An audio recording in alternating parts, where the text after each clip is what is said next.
Hello and welcome to this F1 2014 mod comparison video for rFactor. So I've seen a few mods for rFactor for F1 2014 cars, and I mean some of them are pretty bad and some of them are okay. So I thought I'd make this comparison video against two of the better ones I found, and one of them is I haven't even heard of it at all before finding it on a website.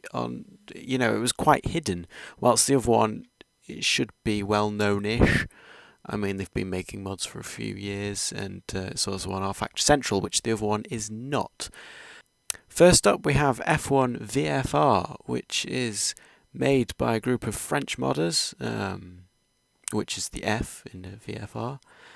And we are going to do a lap around the A1 ring, which is this weekend, the race at the A1 ring. So I thought, I might as well do a few laps around the A1 ring, and it'd be quite fun and see what the cars are like. So we are going to start the lap anytime soon, as we are about to cross the line now. So we start the lap, and turn 1 is a bit of a pain. On this run I do go wide, miss the apex, run a bit wide, and then the oversteer in this car is extreme when you hit the higher revs. At the lower revs it's not a problem, but the high revs it is dangerous. Braking down to the next right-hander, and again I go wide, and I also lock up right near the end of the braking zone, which really puts me off and gets me a terrible exit. This car was interesting to drive, to say the least. It had a fairly decent amount of grip as we go for the next right-hander. As you can see, I hit the apex, it's slow, and a big oversteer. It was insane, the oversteer. I did spin a heck of a lot trying to get a good lap in, because the oversteer was just extreme. It was really hard to deal with. You had to be super careful. I'm not using any assists at all other than auto clutch, but that's, I don't have a clutch. As we are about to go flying in a second, as we touch this curb and we actually go a bit airborne, we don't actually lose any time. Well, we lose a bit of time, but we don't really lose anything significant. And again, a whack of oversteer. It was a real issue. I was really struggling to keep it under control. So the car's quite difficult to drive on the exits of corners, but handling wise it was alright through the corners. It had quite a bit of grip, which was nice, which this next mod, it is not as much grip. So the next mod is called F1AL. Now I will post a link in the description, and I mean, I did not know of this mod until I found it. I found it through another YouTube video actually, and it's not on rFactor Central, so it's not getting much publicity, and I really enjoyed this mod. As we are about to go for the lap, and I shall explain more detail later, but for the lap, go across the line. Now this mod was a lot more oversteery, but it was a lot more controlled oversteer, and I think as well there was less grip. There was definitely less grip. So going up the hill, I had default setups for both cars, so I didn't want to mess around with the setups.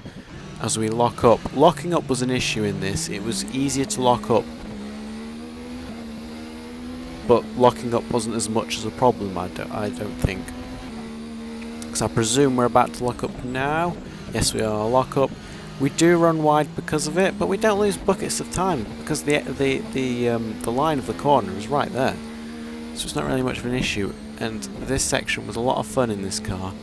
You pretty much were full lock through all these corners. There's another lock up and into the right-hander, which was a bit of an issue because there's a bump. Now in this car, it like flew over the bump. It glided over it, which pushed me wide, and with the grip, I kept on going into the gravel. And the final right-hander, a whack of oversteer, but it's good fun oversteer, and across the line. Now, personally, I preferred the F1AL mod, driving-wise, because I think it was more accessible The oversteer was a lot of fun to control, and it was controllable quite easily. So it wasn't as much as a simulation, but I think it was more fun. But I mean, that's often how it is. Simulators aren't supposed to be fun, but they can be. So now I'm going to put both laps up again, side by side this time. I won't be talking, and I'll let you hear the audio. I think the audio in the VFR mod is not as good as the car sounds for the F1AL mod. I think they've hit that perfectly in the F1AL mod. It sounds pretty similar to like it does on TV, so I think they've done a pretty good job. Anyway, that's it for me for the moment. You'll hear the cars now.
Last and not least, we are going to have a look at the car models of every single car, and this is where both mods struggle.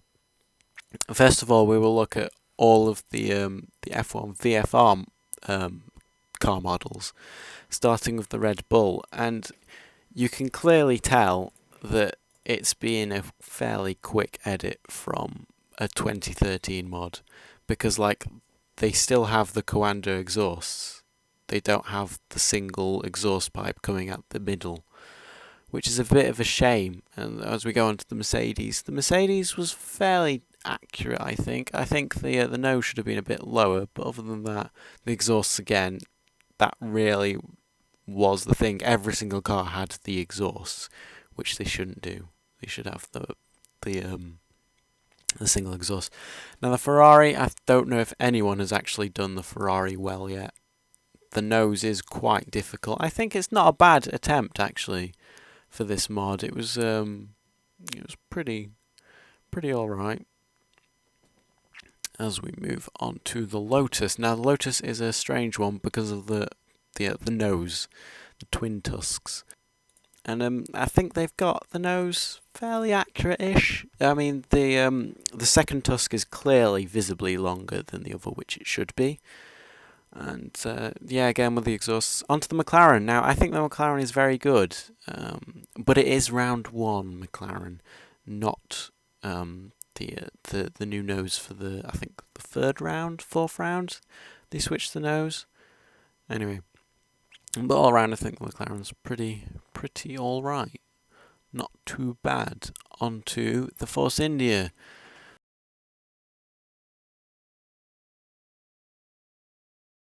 And again, I think the livery is a bit off in places, but I think it's a pretty good attempt again. The nose is not that bad. I think they got the nose pretty well. On the Force India, onto the Sauber, and oh dear, that nose. It's not that great, is it? But as you'll see for the next mod, the Sauber front nose, the Sauber nose is quite difficult, it appears. And the Toro Rosso does not look much like it at all, much like the real thing. I think this is probably one of the worst cars, the Toro Rosso. It's not like it at all. And on to the Williams. Now the Williams, again, they've just not got the nose right at all, and I think there's a few mistakes as well with the rear wing and the livery on it. It looks a bit strange, but the front wing is the main, the nose is the main thing, and it's not nowhere near right. Next being the Marussia. They've not done a bad job, but I think they've made it stick out a bit too far, and they've made it a bit wide, but otherwise it's not too inaccurate. And I think the liveries as a whole were pretty solid in general. And onto the Caterham, and I think they've put that way too high up. They've made the extension too big, way too big. Next we have the F1AL car models, and I think it can generally be accepted that the F1 VFR models, they're tidier and they seem more professional. Whilst they're not totally accurate, they're pretty solid, and there's no like jagged edges, and they're all quite professionally done. And I think generally the F1AL mod, I think they've actually got the noses more accurate, but it's clearly not as professional, and some of the liveries are a bit off. So we got the Red Bull. They've done the nose fairly well, I'd say. It's a bit off, but I think it's a much better attempt. And the exhaust. It's a single exhaust, no Coanda. I was shocked when I saw it in Waze, because I thought every mod was going to have the Coanda. And this one doesn't. Now, the Mercedes, they've made it too wide. The front, well, the nose and the plates are a bit wide. I'm not too sure what's going on here with the exhaust. It seems to have the Coanda, but it doesn't, but it does. And there's no single exhaust at the back. The Ferrari, I think they were close, but I don't think they quite got it. I think the front dip needed to be a bit longer. And again, where's the exhaust? It has no exhaust, it seems. So it seems they attempted it on the Red Bull to have the single exhaust, but they have removed the Coanda from all of the cars. The Lotus, the tusks are too short. They need to be out further. But there is a distinct difference between the two, so at least they've got that. The exhaust, I'm not too sure what's going on. The rest of the cars are all the same. The McLaren, it's the updated one, which is great. They've actually attempted it, and I think they've got it pretty well. I think this is one of their better cars. I think that is a single exhaust at the back. It's a bit hard to see, but I think they've done a pretty good job with the McLaren. Force India, I think they've got that pretty well. The nose. The livery seems very orange. I'm not too sure if it's me. I'll have a look at a picture later, but it seems very orange. And I think it's missing a bit, but it's also missing a splitter, it seemed, from that view. Onto the Sauber, and yeah, it's not amazing. I think they've done better than the VFR, but when on the side view, it doesn't look very good at all. So the Sauber definitely seems difficult to master the nose. Onto the Toro Rosso, and I am quite pleased with this. You can clearly tell that they've tried, because the Toro Rosso has a dip in the middle going down the nose, and they have clearly gone for it, whilst the other modders haven't. So at least they've tried. So it was quite a good attempt, to be fair. The Williams I find more accurate than the VFR mod. It's still a bit off on the side view. It doesn't look quite right, but I think they've done a pretty solid job in the end. Next is the Marussia, and this is the downfall. This is the worst model for the AL mod.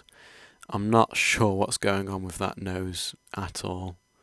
It's a bit of a mess, but oh well. I mean, the rest of the models are fairly decent, and the Caterham I think is more accurate than the FRL mod, but I think it's too low. I think you need to be in between the two mods, I think, and there's a bit of texture issues going on at the back there with a bit of extra green. So that are the models, and that is it for the comparisons. So I'm going to say what I think about the two, and I think overall I prefer the AL mod because I think like the exhausts, they've clearly tried with the models. They've really tried. They might not be professional, but you can tell they've tried to get the cars right. The audio of the AL mod is fantastic. I think they've really got that really well. And I think the driving experience as well is very good. But on to VFR, I think the actual livery and texture quality is superb. That is, they've done that really well. And I think for a more simulation, I think they've done a better job for the driving. The sounds could be improved and some of the models could be improved, but that's the same for both of them. And I think neither of them, I don't think, are the final versions. So they're both going to improve. So I think they're quite a solid job considering they're this early. Because they were released quite a while ago, some of them. So I think they've done a pretty good job. But I think for me, F1AL just tips it. But if I want a simulation, the VFR mod is right there. So thank you for watching this video. And I encourage you to download these mods. So thank you, and I'll see you next time.